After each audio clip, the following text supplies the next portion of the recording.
Transgender समुदाय के बारे में।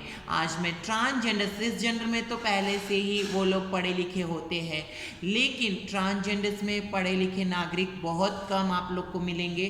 तो मैं आज उन लोगों के लिए मैं ये मैसेज मैं भेज रही हूँ कि पढ़ाई लिखाई कितना महत्वपूर्ण वस्तु है ट्रांसजेंडर कम्युनिटी के लिए। तो सबसे पहले पढ़ाई लिखाई होगी तो एक ट्रांसजेंडर व्यक्ति अपनी ज़िंदगी में कोई भी मुकाम पा सकता है। अगर कोई व्यक्ति पढ़ा लिखा नहीं है तो उसकी ज़िंदगी बहुत मुश्किल हो सकती है। जैसे कि जो व्यक्ति पढ़ा लिखा नहीं होता है तो वो दूसरे व्यक्ति पर निर्भर होता है।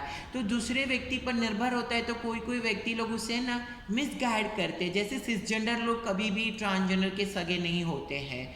वो लोग एक अलग ही मानते कि ट्रांसजेंडर व्यक्ति ऐसे हैं वैसे हैं। उनको ये नहीं पता कि इसी समाज से, उन्हीं के बीच में से ट्रांसजेंडर व्यक्ति लोग निकलते हैं, लेकिन तो भी वो लोग उन्हें अलग मानते हैं।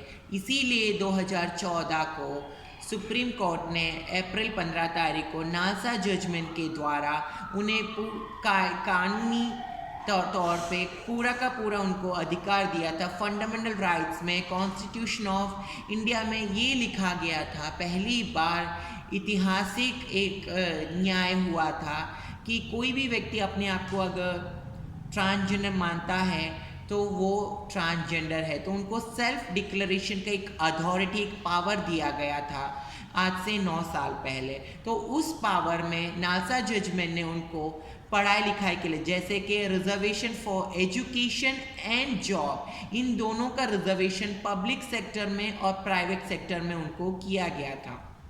तो एजुकेशन का रिजर्वेशन तो हमें 2014 में नालसा जजमेंट में 15 अप्रैल को मिल गया था, लेकिन आज भी हिंदुस्तान में कितने ट्रांसजेंडर है जो पढ़ाई लिखाई में अव्वल है? क्योंकि कोई नहीं। अगर आंकड़े देखा जाए तो ट्रांसजेंडर लोग आज भी बहुत कम लोग होते हैं पढ़े लिखे। बाकी लोग सब टोली बधाई में, या तो भिक्षावृत्ति में, या तो सेक्स वर्क, ये सारी चीज़ों में वो लोग ज़्यादातर अपनी रुचि दिखाते हैं और पढ़ाई लिखाई में नहीं, क्योंकि उनको कोई गाइड करने कोई नहीं होता है।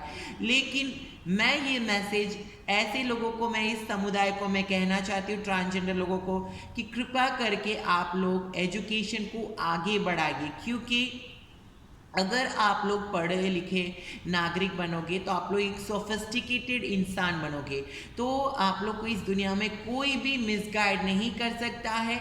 आप लोग को इतना काबिलियत और इतनी हिम्मत आप लोगों में आ जाएगी कि आप लोग खुद से हर चीज़ कर सकते हो, किसी दूसरे के ऊपर निर्भर नहीं रह सकते हो। अगर कोई भी इंग्लिश फॉर्म या हिंदी फॉर्म अगर आप लोग मतलब कि फिलअप कर रहे हो या भर रहे हो तो आप लोग को किसी दूसरे व्यक्ति की मदद की ज़रूरत नहीं है, क्योंकि आप खुद ही पढ़े लिखे हो। तो अभी हिंदुस्तान सरकार और हर एक क्षेत्र के सरकार, यानी कि इंडिया गवर्नमेंट और स्टेट गवर्नमेंट ने एजुकेशन के लिए ट्रांसजेंडरों के लिए बहुत सारे रिजर्वेशन किया है, लेकिन आज भी वो रिजर्वेशन सीट्स खाली है। बहुत कम आंकड़े में ट्रांसजेंडर लोग पढ़ाई लिखाई के लिए जा रहे हैं। तो कृपया करके मैं आप लोगों से तहे दिल से मैं यही कहना चाहती हूँ कि पढ़ाई लिखाई बहुत ही महत्वपूर्ण वस्तु है।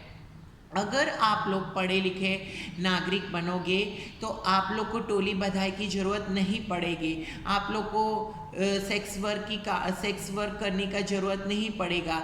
आप लोग को भिक्षा लेने की ज़रूरत नहीं पड़ेगी। आप लोग को लाल बत्ती में खड़े होकर मांगने की या ट्रेनों में मांगने की ज़रूरत नहीं पड़ेगी।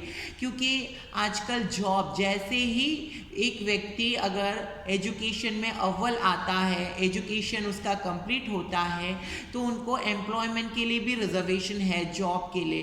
तो पब्लिक सेक्टर और प्राइवेट सेक्टर, जैसे कि पब्लिक सेक्टर में, गवर्नमेंट सेक्टर में भी आप लोग जॉब कर सकते हो। उसी साथ साथ कॉर्पोरेट सेक्टर है जो प्राइवेट है, वहाँ पे भी आप लोग को हायर किए जा रहा है। ऐसे बहुत सारी संस्था है हिंदुस्तान में जो ट्रांसजेंडर लोगों को पढ़ाने लिखाने के लिए, उनको एजुकेशनली उनको स्ट्रॉन्ग बनाने की प्रयत्न कर रहे हैं। लेकिन कुछ लोग नहीं जा रहे हैं।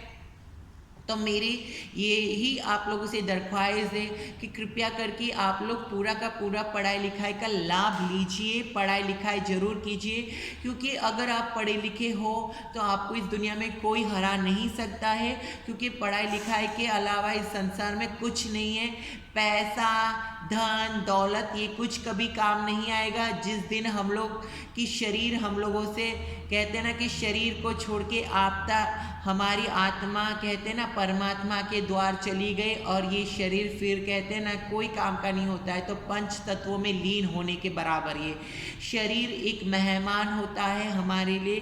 तो इसके लिए मैं कहती हूँ ज़िंदगी में पैसा और सोना कभी भी काम नहीं आने वाला है। जिस दिन हम लोग इस संसार से विदा लेंगे, जिस दिन हम कहते हैं ना कि हमारी आत्मा शरीर से निकल गया और हमारा शरीर निर्जीव हो गया, तो सिर्फ हमारी नॉलेज, लोग कहेंगे कि वो ट्रांसजेंडर था लेकिन पढ़ा लिखा व्यक्ति था, उसके पास कहते हैं ना कि नॉलेज की अपार भंडार था करके, उसे हर चीज़ का ज्ञान था करके, क्योंकि ज्ञान सबसे बड़ा धन होता है, ज्ञान सबसे बड़ा गहना होता है। तो मैं यही चाहती हूँ कि अगर आप लोग बीच में पढ़ाई लिखाई छोड़ दिए या बिल्कुल भी पढ़े लिखे नहीं हैं, तो भी बहुत सारी संस्था है जो ट्रांसजेंडर लोग को, अगर बिल्कुल पढ़े लिखे नहीं है तो भी आप लोग को शर्म की कोई बात नहीं है, ना हिचकिचाने की बात है। आप लोग बेशक ऐसे संस्थाओं से आके जुड़िए, नवोदय मोमेंट से आके जुड़िए। आप लोग को पूरी, अगर आप लोग बिल्कुल भी नहीं पढ़े हो, अगर अंगूठा छाप भी हो ना, तो आप लोग को बेसिक एजुकेशन नवोदय मोमेंट आप लोग को दिलाएंगे। और जो लोग अगर 10वीं 12वीं से अगर ड्रॉप आउट है तो वो लोग 10वीं 12वीं कंप्लीट कर सकते हैं। अगर स्कूल कंप्लीट नहीं है तो स्कूल कंप्लीट करा सकते, कॉलेज कंप्लीट नहीं है तो कॉलेज कंप्लीट करा सकते। तो आप लोग हर एक नवोदय मोमेंट जैसे ऐसे बहुत सारी संस्थाएं हिंदुस्तान में है, तो ऐसे संस्थाओं से आप लोग मिलिए। आजकल तो सारे लोग के पास अच्छे अच्छे फ़ोन्स है, तो आप लोग एक बार गूगल में सर्च कीजिए। जैसे आप लोग फेसबुक चला रहे हो, इंस्टाग्राम चला रहे हो, टिकटॉक चला रहे हो, तो ऐसे ही अगर आप लोग गूगल में एक बार सर्च करोगे तो आप लोग को बहुत सारी संस्था मिलेगी जो आप लोग को जेन्युइनली आप लोग के बारे में सोचते हैं और आप लोग के लिए वो लोग वाकई में ग्राउंड लेवल पे आके काम करेंगे। क्योंकि कहते हैं ना, इस संसार में धन दौलत से बड़ा होता है ज्ञान प्राप्त करना, और विद्या से बड़ा इस संसार में कुछ नहीं होता है। जिसके पास विद्या आ गया उसके पास धन भी आ गया, दौलत भी आ गया, क्योंकि विद्या से आप इस संसार में कुछ भी पा सकते हो, नामुमकिन को मुमकिन में बदल सकते हो। तो मेरी कृपया यही आप लोगों से दरख्वास्त है कि प्लीज़ एजुकेशन लीजिए। एजुकेशन बहुत ही इम्पॉर्टेंट चीज़ है, और हिंदुस्तान में 8 नामी व्यक्ति है जो अपने पढ़ाई लिखाई, अपनी विद्या के काबिलियत पे एक अच्छे मुकाम में पहुँचे। जैसे कि हमारे हिंदुस्तान में लॉयर है, मेडिकल असिस्टेंट्स है, एमएलए है, सोल्जर है, आर्मी में है, डॉक्टर है। तो मैं यही चाहती हूँ कि हिंदुस्तान के ट्रांसजेंडर समुदाय से, किन्नर समुदाय से, हिजड़ा समाज से, कि कृपया करके कुछ नहीं तो भी 2 अक्षर भी पढ़ लो ना, तो भी वो बहुत बड़ी बात है। लेकिन विद्या को ज़रूर आप लोग स्वीकार कीजिए, और तहे दिल से मैं यही कहती हूँ कि विद्या को स्वीकार कीजिए और एजुकेशन आप लोग कीजिए, और ऐसे संस्थाओं से जुड़िए जो आप लोग की तहे दिल से निस्वार्थ प्रक्रिया से आप लोग की मदद करें। जय हिंद, जय भारत, जय माता।